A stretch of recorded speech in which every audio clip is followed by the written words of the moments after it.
Las panoplias pulidas relampaguearon en las salas, bajo las banderas que aludían a pretéritas victorias, y entre ellas planté aislada la armadura descubierta en la cueva de las pinturas de Bomarzo, que se destacaba como un testimonio de la vetustez épica del lugar. A la que se hería la cámara nupcial la hice adornar totalmente con pilastras y entrelazadas rosas de cerámica, combinando las figuras heráldicas de los Farnese con las nuestras, y en los salones y las terrazas los tallistas multiplicaron la unión de las iniciales de Julia y de Vicino Orsini.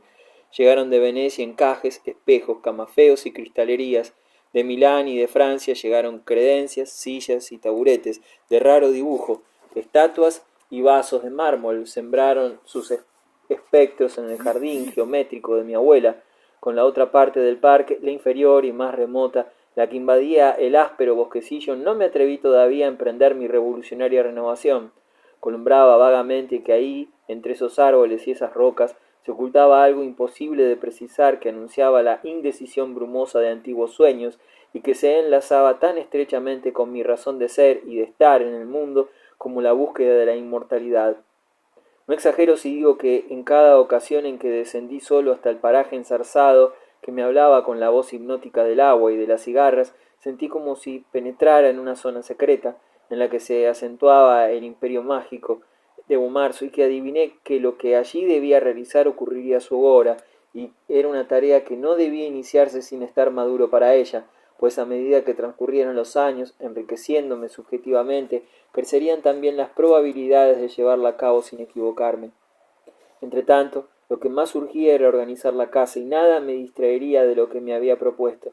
Incesantemente los vigías anunciaban el avance fatigoso de los carros por los caminos rumbo al castillo y a la aldea. Venían cargadas hasta el tope de cajas, de bultos, con escolta de hombres de armas, y mi gran placer, que compartía mi abuela más que por lo que esas cosas representaban en sí, por el júbilo que para mí nacía de ellas, fincaba en asistir en los patios o en alguno de los aposentos a la apertura de las arcas y en observar cómo aparecía entre las arrancadas maderas y la paja del embalaje el brazo arqueado de una escultura promisorio de una diosa que se sumaría al Olimpo fantasmal de Bomarzo, o un bronce verdoso que conservaba todavía adheridos a la gracia de los francos parches de la tierra desplazada por los excavadores, o el retrato de Julia que, a semejanza de la otra Julia, la inefable Julia Gonzaga, encargado por Hipólito de Medici, le confía a Sebastiano del Piombo.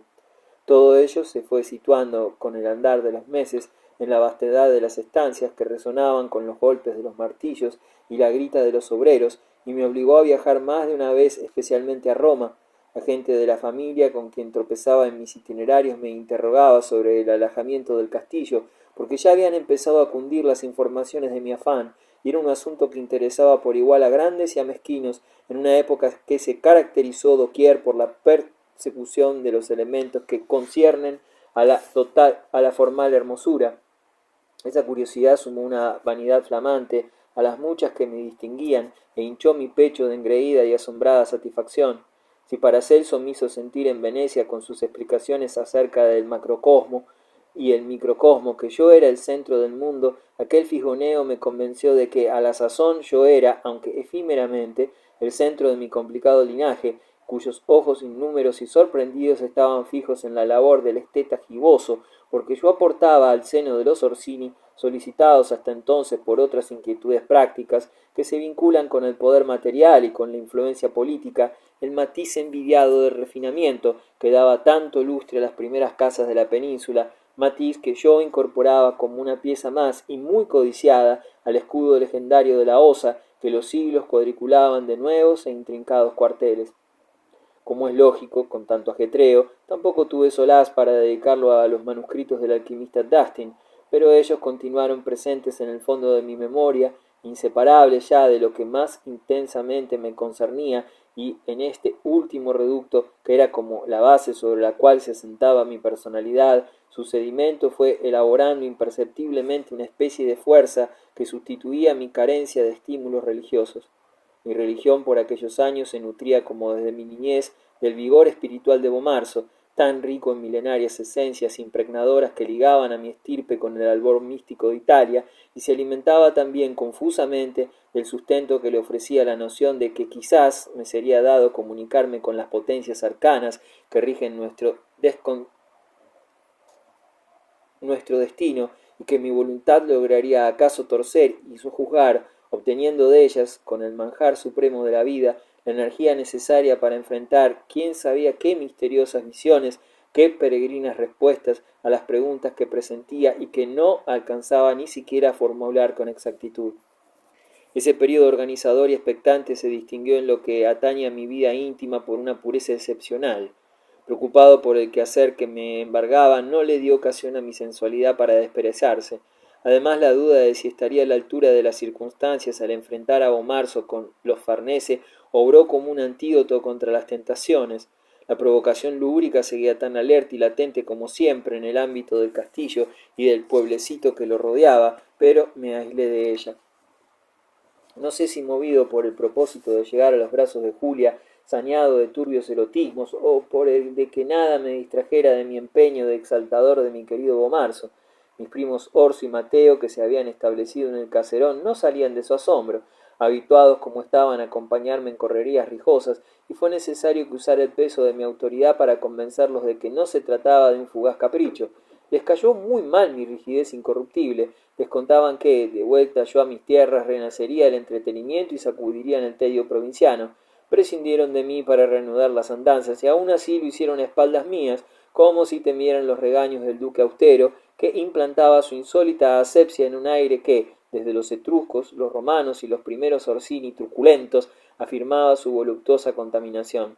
Juan Bautista, luego de rondarme un tiempo, desconcertado, optó por apartarse de mí y por incorporarse al grupo renegón de mis primos, Silvio y Porcia. Cuando se presentaban súbitamente en su aposento asumían unas actitudes púdicas grotescas, y, mientras Silvio me mostraba sus dibujos y sus cálculos astrológicos y me explicaba las señales que designaban el verano como la época más oportuna para mi casamiento, yo gozaba interiormente con la confusión que suscitaba y descubría en ella un placer más, una forma nueva de ejercer mi dominio que me divertía bastante. Era bueno que quienes dependían de mí no se sintieran nunca muy seguros, que no presupusieran mis reacciones. Ahora, pálido como un monje, arrastrando mi pierna, yo iba por los corredores y por las cámaras como si Bomarzo fuese un monasterio, y experimentaba una alegría aguda ante ese florecer de un aspecto desacostumbrado de mi personalidad, por lo demás ficticio. Una atmósfera de respeto distinto, fruto sobre todo de la desorientación, del no saber cómo había que actuar para no importunar al joven duque, circundó a Bomarzo. Me bañé en ella como en un agua lustral, feliz, porque nada podía procurarme tanta fruición como imponer mi individualidad y hacer que los otros ajustaran a la mía sus composturas, y de ese modo la desconocida continencia sustituyó para mí el goce ausente con otro, más sutil, más extraño, engendrado por una forma singular del despotismo y por la certidumbre de que mi sacrificio, aunque en ello no había sacrificio, sino una manifestación inesperada de las alternativas de mi carácter, respondía a altas razones de ejemplo, de autoridad y de perfecto amor. A veces, al crepúsculo, mandaba encender las antorchas en la vastedad de las estancias para juzgar mi obra, y caminaba largamente entre los cuadros, las estatuas y los tapices, los bustos de los emperadores romanos que compré en Venecia, la majestad de Augusto, la dureza de Tiberio, la locura de Nerón y las bocas crueles, las narices astutas, las frentes severas, el heroísmo, la sagacidad, la obscenidad, la avaricia, la estupidez y el orgullo, y las efigies aparatosas de mis antepasados, los brazos tendidos como si aquel guerrero fuera un cantante, las piernas danzarinas adelantadas, las expresiones de mando testarudo e ingenuo, escoltaban con inmóvil reverencia mis cavilaciones, y yo no los separaba ya, como si todos, lo mismo Galba que el Papa Nicolás III, lo mismo Trajano que el cardenal Giambattista Orsini, que me bañó en la fuente bautismal de Santa María Intransportino, construyeron mi árbol genealógico y fueran el fundamento de mi personalidad. Naturalmente, lo que más me turbaba era la proximidad del momento en que mi destino se uniría al de Julia. Lo ansiaba y lo temía, y no bien me intranquilizaba ese pensamiento, lo descartaba de mi mente atribulada, sustituyéndolo con la agitación que me causaban los trabajos del castillo.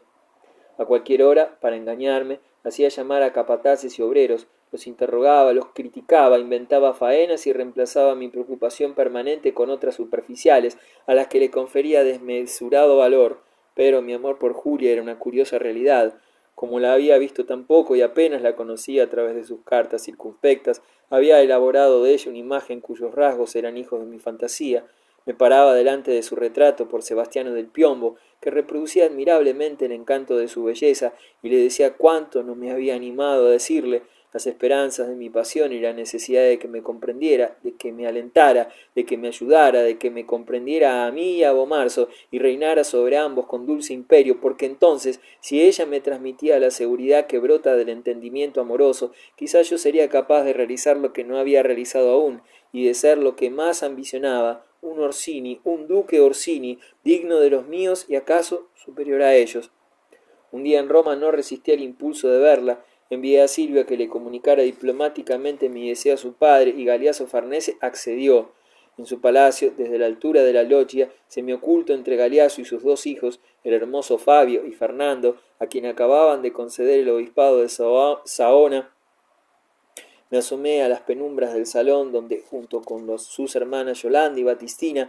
mi prometida estudiaba su lección de laúd. Era una escena fascinante, casi muda, pues sólo la rompían las risas breves de los jóvenes, algo que hacía pensar en el teatro y en la pintura y que escapaba de las convenciones de la vida cotidiana. Galeazzo Farnese me codeaba, aplastándome con la masa colosal de su cuerpo, y cuando iba a retirarme Julia, sin duda avisada de mi visita, alzó la cabeza y me sonrió. Con un mohín gracioso me mostró en su anular la sortija de Benvenuto Cellini. Sus pechos pequeños pujaban bajo el corpiño y el laúd apoyado en la falda le marcaba el dibujo de las piernas. No me atreví a pedirle a su padre que me permitiera quebrar el pacto y descender a departir con la niña. Me asustaba esa probabilidad. De repente, ahora que la tenía tan cerca, medía todo lo que nos separaba. Regresé a Bomarzo. Faltaba un mes para la boda. Alterado, mohíno. Mi abuela me distrajo de esa desazón, que luego me desveló noches enteras, volviendo sobre su plan de que hiciera la paz con Maherbale. Mi hermano había aceptado las condiciones de la repartición trazada por el cardenal Farnese. ¿Acaso no había que ver en ello una prueba de su buena voluntad? La costumbre imponía que él, mi pariente más próximo, fuera el encargado de buscar a mi prometida y de conducirla con su cortejo familiar a Bomarzo. Jan Orsini había iniciado ya consultas en ese sentido y Maherbale se mostraba inclinado a ceder. Por lo demás, ¿qué agravio tenía yo concretamente contra mi hermano? Una carta, una inocente carta. Sus presuntos atentados contra mí habrían existido en verdad cuando yo no había logrado confirmar su origen. Y por mi parte, no había querido yo vengarme de él en Venecia con ayuda de mis primos. No estábamos en iguales condiciones, y no correspondía que la magnanimidad del duque, como cuando Maherbale me había hecho causa común con el administrador Martelli, perdonara las ofensas, si ofensas había habido, y si todo no era una tramoya urdida por quienes aspiraban a separarnos. ¿No afirmaría yo así la nobleza de mi jerarquía? Me convenía desgarrarlo de mí para siempre, ahora que comenzaba a crecer su prestigio, y no debía, por el contrario, atraerlo, absolverlo, para que su gloria de condottiero se confundiera con la gloria de Bomarzo y constituyera un todo inseparable de la fuerza del duque, de modo que cuando él lograba un triunfo fuera como si yo lo lograra, porque era un triunfo de la rama del clan que yo regía. Pero este era mi pensamiento más hondo y menos revelado, ¿acaso no me procuraría una satisfacción incomparable y un pleno desquite del giboso que había sido objeto de sus burlas frente al segundón que se le parecía tanto pero que era dueño de cuanto a él le faltaba la exhibida posesión de Julia Farnese? Le dije a mi abuela que estaba de acuerdo, que procediera a su arbitrio, y la anciana me besó en la mejilla. Maherbale iría con Mateo y Orso a buscar a Julia. También iría Segismundo. Le escribí a Roma una carta que podía interpretarse como una orden y como una expresión de deseos, porque si yo quería recordarle de ese modo a Pierluigi Farnese que Segismundo seguía dependiendo de mí, no era oportuno que por ello me enemistara con un miembro peligroso de la familia, con la cual iba a aliarme, ni debía tampoco correr el riesgo de topar con una negativa que desmedrara mi crédito de jefe orsiniano. Felizmente Segismundo respondió enseguida, proclamando su fidelidad a la casa y agradeciendo el honor que la embajada llevaba implícito. Mi abuelo y yo escribimos muchas cartas en esos meses, invitando a parientes y amigos a presenciar la boda.